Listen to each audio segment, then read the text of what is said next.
पालिकेचे आयुक्त साहेब बाहेर या, बाहेर या, बाहेर या। महानगरपालिकेचे आयुक्त साहेब बाहेर या, बाहेर या, बाहेर या। दर्शकों, स्वागत है आप सभी का अब तक न्यूज़ चैनल पर। मैं जाबिर शाह।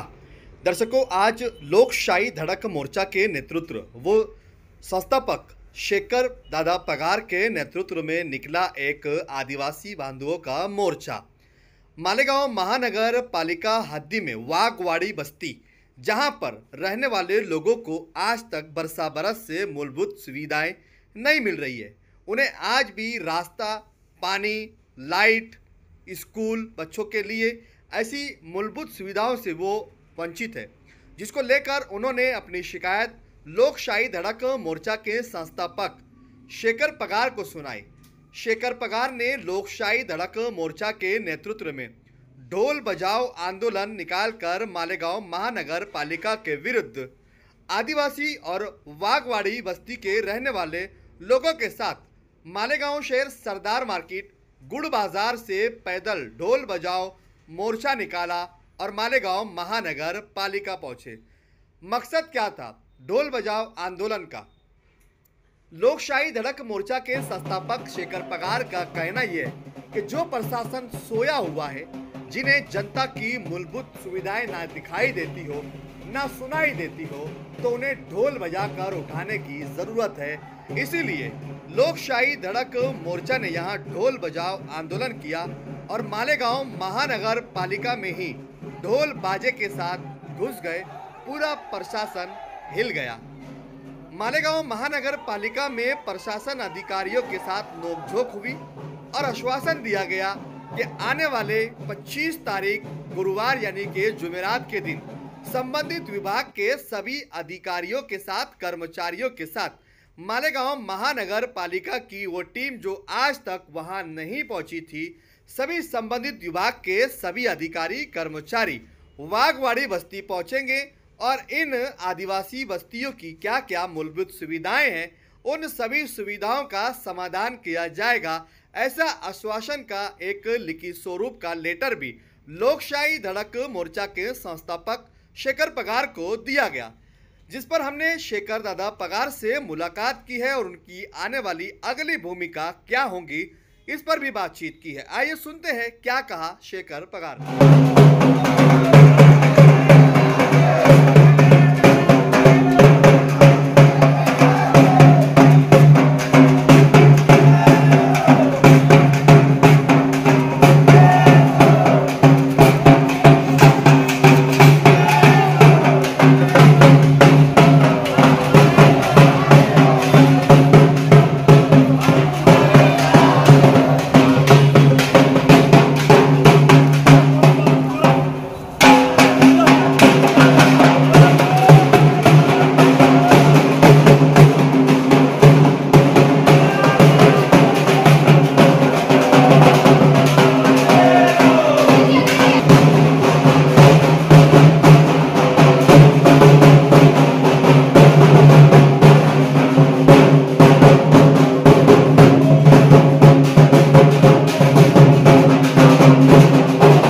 आज मालेगाव महानगरपालिकेवर लोकशाही धड़क मोर्चाच्या नेतृत्वाखाली ढोल बजाव आंदोलन केलं।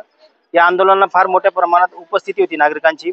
मूळ मुद्दा जो आहे, माळदेव वस्तीवर रेशन कार्ड, जातीचे दाखले हा जरी तहसीलदार साहेबांकडे येत असेल, पण जो महत्त्वाचा मुद्दा होता पिण्याचं पाणी, शिक्षणाचा विषय होता, रस्ता असेल, वीज असेल, या ज्या 4 विषयांवर चर्चा झाली आणि इथल्या उपायुक्त साहेबांनी आम्हाला सांगितले की 25/9/2025 रोजी वाघवाडी वस्तीवर सर्व खात्याचे जे काही अधिकारी आहेत ते येणार आहेत आणि त्यांची मीटिंग घेऊन पुढचा मार्ग काढला जाईल। आणि सगळ्यात मेन म्हणजे आजच्या आंदोलनाचा जो महत्त्वाचा जो विजय म्हटला येईल एक प्रकारे सगळ्यांचा, की शिक्षणाचा विषय असेल, आरोग्याचा असेल, स्वच्छतेचा विषय असेल, रस्त्याचा आणि वीजचा विषय, संबंधित सगळे अधिकारी 25 तारखेला हजर राहणार आहेत आणि त्यांना आम्ही अल्टिमेटम दिले। हे काम जर नाही झालं त्याच्यापेक्षा तीव्र आंदोलन छेडण्यात येईल, एवढं बोलून थांबतो। आजपर्यंत जे काम थांबलेलं होतं कारण काय होतं? कारण म्हणजे की तिकडे त्या हा समाज जो शिकलेला नाही, अज्ञानपणा जास्त असल्यामुळे किंवा अडाणीपणा जास्त असल्यामुळे यांच्याकडे कोणी लक्ष द्यायला तयार नाही। सगळ्या सुविधा आहेत त्या सगळ्या सुविधा फक्त कागदावर आहेत. कशावर आहेत? जसं आरोग्य असेल, रस्ता असेल, शिक्षण असेल, पिण्याचं पाणी असेल, त्याच्यानंतर वीज असेल, हे सगळं मात्र याच्यावर आहे. कशावर आहे? कागदावर आहे. परंतु प्रत्यक्षात या नागरिकांना कुठलाही फायदा होत नाही, कुठलीही योजना मिळत नाही. स्वच्छ पाणी नाही, शिक्षण नाही, आरोग्य नाही, रस्ता नाही, वीज नाही, रेशन कार्ड नाही, जातीचे दाखले नाही. परंतु सगळ्या प्रकारचे कर महानगरपालिका घेते. परंतु एवढा कर घेऊन देखील या गोरगरीब कष्टकरी आदिवासी बांधवांना कुठली सुविधा महानगरपालिका देत नाही. माझा शब्द आहे लोकशाही धडक मोर्चाच्या माध्यमातून, जर यांनी थोडेसे जरी काम चुकारपणा केला, एक लक्षात धरा, आम्ही आतापर्यंत गेट पर्यंत गेलो, परंतु गेट तोडून डायरेक्ट म्हणजे आयुक्तांच्या कॅबिन मध्येच घुसू आम्ही. लक्षात असू द्या. अधिकारी म्हणत होते की तिथे पाईपलाईनची मंजुरी झालेली आहे, पण ते नेमका विषय काय होता जे पाईपलाईनचे? मुद्दा हाच येतो ना की मंजुऱ्या होतात, कागदांवर काम दाखवलं जातं, कोणी विरोध केला नाही, कोणी बोललं नाही का ती पूर्ण योजना हे लोक घेऊन घेतात. ते कोण गिळतं काय गिळतं हा मालेगाव तालुका जाणू नये. ते म्हणत होते की पेट्रोलची पाईपलाईनची तिथे काय मात्र समस्या आहे. प्रमाणपत्र मागितलं होऊन जातं. प्रांतांनी जरी, पण यांची जर प्रामाणिक जर तळमळ असेल, आज उदाहरणार्थ लोकशाही धडक मोर्चा किंवा शेखर पगार आमच्या बरोबर जे कार्यकर्ते आहेत, यांच्या मागे कुठलीही राजकीय ताकद नाही, पैसा नाही, वशिला नाही, परंतु आम्ही प्रामाणिकपणे काम करतो म्हणून आम्हाला यश येतं, लोकांचे प्रश्न सुटतात. मग अधिकाऱ्यांकडे सगळी पावर असताना देखील प्रश्न का सुटत नाही? तर यांचा हेतू प्रामाणिक नाही, यांची प्रामाणिक तळमळ नसल्यामुळे या लोकांना अंधारात राहावं लागतात आणि दूषित पाणी प्यावं लागतं त्यांना.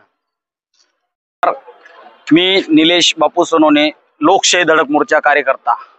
आपण सर्वजण आलो आहोत आज इथं महानगरपालिका विरुद्ध ढोल बजाव आंदोलनासाठी. इथं आल्यानंतर आपल्याला पहिले सर्वप्रथम आयुक्त साहेबांची भेट घ्यायची होती. परंतु कसं होतं, आयुक्त साहेब म्हणजे जे गोरगरीब जनता आहे ते जनतेला भेटण्यासाठी त्यांच्याजवळ वेळ नसतो. वेळ नसल्या कारणाने त्यांनी त्यांचे जे काही त्यांचे असिस्टंट का हे असतील किंवा ते त्यांचे हाताखाली कोणी असेल ते त्यांना पाठवलं त्यांनी साहेबांना की तुम्ही बघा यांचं काय. तर यांचा जो विषय होता की ही जी गरीब जनता ही वाघवाडीवरती, यांना मूलभूत पाण्याची समस्या आहे. दूषित पाणीमुळे आज खूप रोगराई पसरत आहे.